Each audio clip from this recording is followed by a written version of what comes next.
આપણે ભારતવાસીઓ તરીકે જાણીએ છીએ કે આપણા ભારત વર્ષની જે પરંપરા, ભારત વર્ષની જે પ્રણાલિકાઓ, ભારત વર્ષની જે રહેણીકેણી એ કેટલી અદ્ભુત છે અને કેટલી દિવ્ય છે. પશ્ચિમના જગત પાસેથી આપણે ઘણી બધી વાતો શીખીએ છીએ. સાથે સાથે પશ્ચિમના જગતને ઘણી બધી વાતો કલ્ચર, ટ્રેડિશન અને લાઇફસ્ટાઇલ સંબંધી આપણે શીખવાડીએ છીએ. ભારત વર્ષની મહાનતા આપણે જોઈએ તો નાલંદા યુનિવર્સિટી હતી એ ભારતની ખાલી નહીં પણ દુનિયાની એક પ્રાચીન યુનિવર્સિટી હતી. તક્ષશિલા કહેવાય છે કે દુનિયાની પ્રથમ યુનિવર્સિટી હતી જેમાં 10,000થી પણ વધારે વિદ્યાર્થીઓ ભણતા. ચીનથી, south Korea, Vietnam, Thailand, Ceylon એટલે કે શ્રીલંકા, ત્યાંથી પણ બધા વિદ્યાર્થીઓ ભણવા માટે આવતા. અને ખૂબ સુંદર શિક્ષણ, અનેક પ્રકારની ફેકલ્ટીઝ, અનેક પ્રકારના ક્ષેત્રોમાં આ બધા વિદ્યાર્થીઓ એ જ્ઞાન પ્રાપ્ત કરતા. એટલે ભારત વર્ષમાં શિક્ષણ અનાદિકાળથી છે અને દરેક પ્રકારનું આ શિક્ષણ પ્રાપ્ત થતું હતું. ત્યાં અમેરિકામાં બહુ જ વિશ્વ પ્રસિદ્ધ ડોક્ટર ડેન્ટન કુલી, જેમણે પરમ પૂજ્ય પ્રમુખ સ્વામી મહારાજની એન્જિયોગ્રાફી 1996ની સાલમાં કરેલી, તેમણે પ્રમુખ સ્વામી મહારાજને કહેલું કે મારા આદર્શ એ સુશ્રુત ઋષિ છે, કે એમણે પહેલી સર્જરી ભારતમાં કરેલી સદીઓ પહેલા. એ સુશ્રુત ઋષિ એમને 300 પ્રકારની સર્જરીઝ એનું વર્ણન આ સુશ્રુત સંહિતામાં કરેલું છે. 125 પ્રકારના એ સર્જિકલ ઇક્વિપમેન્ટ્સ એનું વર્ણન આ સંહિતામાં કરેલું છે. એટલે પ્રાચીન ભારતમાં કેટલી બધી સમૃદ્ધિ હતી, કેટલો બધો વિકાસ હતો, કેટલું બધું અનેક પ્રકારનું જ્ઞાન અનેક ક્ષેત્રનું હતું એ આપણને ખ્યાલ આવે છે. ડોક્ટર ડેન્ટન કુલી એ પણ વાત કરી કે હું રોજ સવારે સુશ્રુત ઋષિને યાદ કરું છું, એમનું સ્મરણ કરું છું, કારણ કે અમારા તમામ સર્જન્સ માટે એટલે કે એન્ટાયર સર્જન ફ્રેટર્નિટી માટે સુશ્રુત ઋષિ એ આદર્શ કહેવાય, અમારા પિતામહ કહેવાય. તો આવા પશ્ચિમના મહાન ડોક્ટર્સ, વિશ્વ પ્રસિદ્ધ ડોક્ટર્સ એ પણ ભારતના ઋષિઓની આ ક્ષેત્રમાં ઉપલબ્ધિઓ એ સ્વીકારે છે અને આદર આપે છે. આવું તો દરેક ક્ષેત્રમાં છે.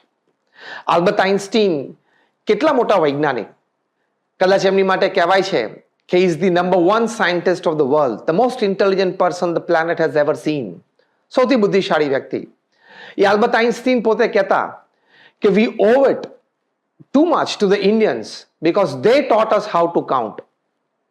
કેવી સુંદર વાત કરી કે ભારતવાસીઓના આપણે ખૂબ એ લોકોના ઋણ નીચે છીએ કે એ લોકોએ આપણને ગણિતની દ્રષ્ટિએ ગણતરી શીખવાડી.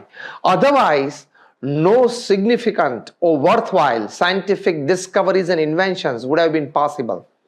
જો ભારતવાસીઓ આપણને ગણતરી કરતા ન શીખવાડ્યું હોત તો કોઈ પણ વૈજ્ઞાનિક સંશોધન એ આજે ન થયું હોત. તો ડોક્ટર ડેન્ટન કુલી કે આલ્બર્ટ આઇન્સ્ટીન જેવી વ્યક્તિઓની આપણે વાત કરી, આવી તો ઘણી વ્યક્તિઓએ વાત કરી છે, આવા તો સેંકડો પ્રસંગો છે, ત્યારે આપણને ભારત વર્ષની સમૃદ્ધતાનો ખ્યાલ આવે છે. પણ આજે મહાન ઋષિઓ જેને આપણને અનેક પ્રકારનું ભૌતિક જ્ઞાન, અનેક પ્રકારનું આ વૈજ્ઞાનિક જ્ઞાન આપ્યું છે, જે સ્વામિનારાયણ અક્ષરધામ દિલ્હીમાં તમે બોટ રાઇડમાં નીકળો તો 10 મિનિટની બોટ રાઇડમાં તમને 10,000 માનવ વર્ષનો ઇતિહાસ જોવા મળે. એમાં આપણા મહાન ઋષિઓએ દરેક ક્ષેત્રમાં જે જ્ઞાન આપ્યું છે, જે આજે વિજ્ઞાન સારી રીતે સ્વીકારે છે અને એનો આધાર લઈને આગળ વધ્યું છે, એ બધી વાતો આપણને જાણવા મળે છે. પણ જ્યારે વધારે ઊંડા ઉતરીએ છીએ, જ્યારે વધારે આ વાતમાં સંશોધન કરવાનો પ્રયત્ન કરીએ છીએ, ત્યારે એક વાત આપણને ખૂબ આશ્ચર્યકારક પણ હકીકત અને સચોટ રૂપે પ્રાપ્ત થાય છે, અને એ છે કે આ તમામ ભારત વર્ષના મહાન ઋષિમુનિઓ જેમને દુનિયાને દરેક ક્ષેત્રમાં ભેટ આપી, એ લોકોને ગર્ભ સંસ્કાર પ્રાપ્ત થયેલા, એ લોકોને બાળ સંસ્કાર પ્રાપ્ત થયેલા, અને એ દ્વારા તેઓ ખાલી પોતાના ક્ષેત્રમાં જ નિષ્ણાત બન્યા અથવા તો પોતાના ક્ષેત્રમાં મહાન બન્યા એવું નથી, પણ સાથે સાથે એ લોકો એક સારા માનવી બન્યા. એક સમાજના આદર્શ નાગરિક બન્યા. દેશ, સમાજ અને માનવતા એ આગળ આવે એની માટે સતત પોતે પ્રયત્નશીલ રહ્યા, સતત ભાવના રાખી, સતત એવા વિચારો એમણે વ્યક્ત કર્યા. એક બહુ જ મોટી વાત છે આ. તો ગર્ભ સંસ્કારનો ખૂબ મહિમા છે. આજે તો પશ્ચિમના જગતમાં પણ આ વિષય ઘણા બધા સંશોધનો થયા છે. ભારત વર્ષમાં તો આ વાત યુગોથી પ્રથમથી જ હતી. સાથે સાથે બાળ સંસ્કાર એટલે જેને પેરેન્ટિંગ કહેવાય, કે મા બાપની બાળક પ્રત્યેની કેળવણી, એને જે આપણે પેરેન્ટિંગ કહીએ છીએ, એનો પણ ખૂબ મહિમા પ્રવર્ત્યો છે. કારણ કે પરમ પૂજ્ય પ્રમુખ સ્વામી મહારાજ એક બહુ જ સરસ વાત કરતા. સ્વામી કહેતા કે ફેરફાર બીજમાં થઈ શકે છે, વૃક્ષમાં નહીં. એટલે કે બાળક જ્યારે ગર્ભમાં હોય ત્યારે એને સંસ્કાર પ્રદાન થઈ શકે છે, ત્યારે એનું ભાવિ ઘડી શકાય છે, ત્યારે એની બુદ્ધિની તેજસ્વીતા એ વધારી શકાય છે, ત્યારે એ બાળકની કળા પોષિત થઈ શકે છે. આ બધી વાત આપણા મહાન શાસ્ત્રોમાં હતી. આજે વિજ્ઞાન દ્વારા પશ્ચિમના જગતે પણ આ બધી વાત સાબિત કરી છે. એ બહુ જ હકીકત છે. તમે જો આપણે મહારાજા શિવાજીની વાત સાંભળીએ છીએ, કેટલા પ્રતાપી, કેટલા શૌર્યવાન.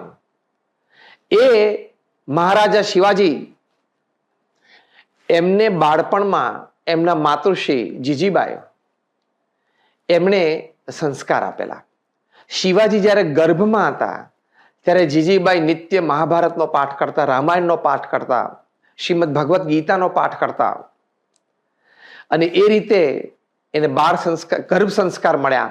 અને પછી એમના જન્મ પછી પણ એ નાના હતા, હજી તો બોલી શકતા પણ નહોતા, ત્યારે શિવાજી મહારાજને એમના માતૃશ્રી જીજીબાઈ એ આ બધા શૌર્યના પદો સંભળાવતા.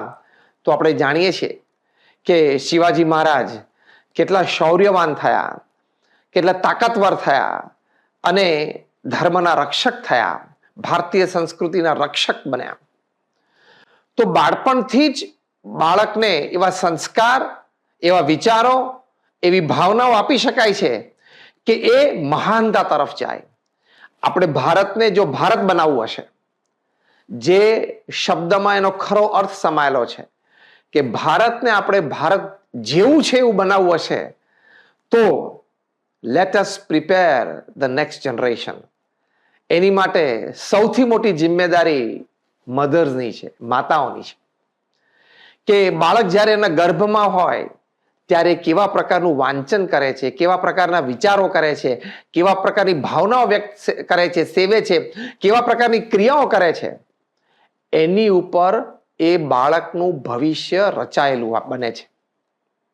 આ બહુ જ હકીકત છે.